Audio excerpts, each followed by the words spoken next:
வணக்கம் அன்பு நண்பர்களே, அனைவருக்கும் இனிய வணக்கம். இன்னைக்கு நம்ம இந்த வீடியோவில் அதை பற்றி பார்க்க போகிறோம் அப்படின்னு பார்த்தீங்கன்னா, தமிழக அரசு போக்குவரத்து கழகங்களில் வந்திருக்கு அந்த ஒரு முக்கியமான விஷயங்களை இந்த ஒரு வீடியோவில் நம்ம பார்க்கலாம்.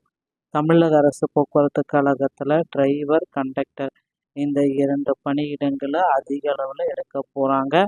இதற்கான டிரைவர் கம் கண்டக்டர் இந்த நோட்டிஃபிகேஷன் டிஎன்எஸ்டிசியில் இந்த டிசிசி அப்படின்னு சொல்லக்கூடிய நோட்டிஃபிகேஷன் டிஎன்எஸ்டிசியில் எப்பொழுது வரும்? தமிழக மக்கள் போக்குவரத்து கழகத்தில் இலவச பயணம், மகளிருக்கு வெற்றி பயணம் திட்டத்தை முதல்வர் விஜய் எப்பொழுது தொடங்க இருக்காரு? ஸோ போக்குவரத்து கழகம் டிஎன்எஸ்டிசியில் நீங்கள் ஜாயின் பண்ண என்னென்ன வேணும், டிரைவிங் லைசன்ஸ் மற்றும் கண்டக்டர் லைசன்ஸ் எடுப்பது எப்படி, யார் யாரெல்லாம் எடுக்க தகுதியானவர்கள், எந்த வயது வர்த்திகம் பார்க்கலாம். தமிழக அரசு போக்குவரத்து கழகத்தில் தற்சமயம் 3000க்கும் மேற்பட்ட இவி பேருந்துகளை கொள்முதல் செஞ்சுருக்காங்க. 1000 பேருந்துகள் அதில் ஏசி பேருந்துகளாக கொள்முதல் செஞ்சுருக்காங்க. ஸோ இங்கேயே மொத்தம் பார்த்திங்கன்னா ஒரு 4000 பேருந்துகள். So driver cum conductor already வேகன்சிஸே பார்த்திங்கன்னா 20,000 பேர் பக்கம் இருக்காங்க. இப்போ பேருந்துகளுடைய கொள்முதல் அதிக அளவில் இருக்கிறதுனால இன்னும் டிஎன்எஸ்டிசியில் அதிக அளவு காலி இடங்கள் தேவைப்படும். ஸோ 28,000 நபர்கள் பார்த்திங்கன்னா போக்குவரத்து கழகத்தில் தேவைப்படும் அப்படின்ற மாதிரி எதிர்பார்ப்புகள் இருக்குது. ஸோ நீங்கள் என்னென்ன விதிமுறைகளை பின்பற்றணும்?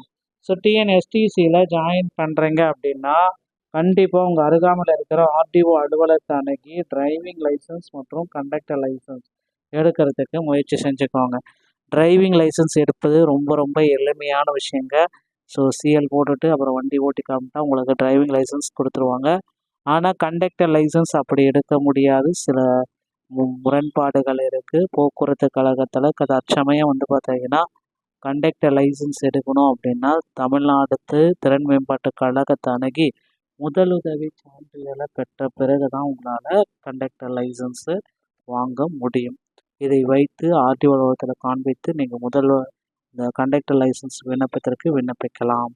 நண்பர்களே, போக்குவரத்து கழகங்களில் இந்த 2026 நோட்டிஃபிகேஷன் எப்பொழுது வரும் அப்படின்ட்டு எல்லாருமே எதிர்பார்க்குறீங்க. ஸோ நிச்சயமாக போக்குவரத்து கழகத்தில் இந்த நோட்டிஃபிகேஷன் இன்னும் ஒரு சில வாரங்களில் கண்டிப்பாக இந்த ஜூலை இந்த ஆகஸ்ட் மாதம் இறுதிக்கட்ட வாரத்தில் கிடைத்து விடும் அப்படின்றது எல்லோருமே எதிர்பார்க்குறோம். கண்டிப்பாக போக்குவரத்து கழகத்தில் புதிய நியமனங்கள் நடந்துவிடும் அப்படின்ற மாதிரி எதிர்பார்ப்புகள் அதிகரிக்கிறது.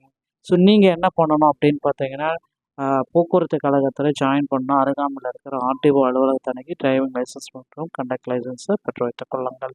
ஸோ மக்களே, போக்குவரத்து கழகத்தில் 2025 டிசிசி நியமனங்களை தடை செய்ய இருக்காங்க. பொறுத்து நம்ம பார்க்கலாம். தற்சமயம் 3000 பேருந்துகள் இவி பேருந்துகளை கொள்முதல் செய்திருக்காங்க.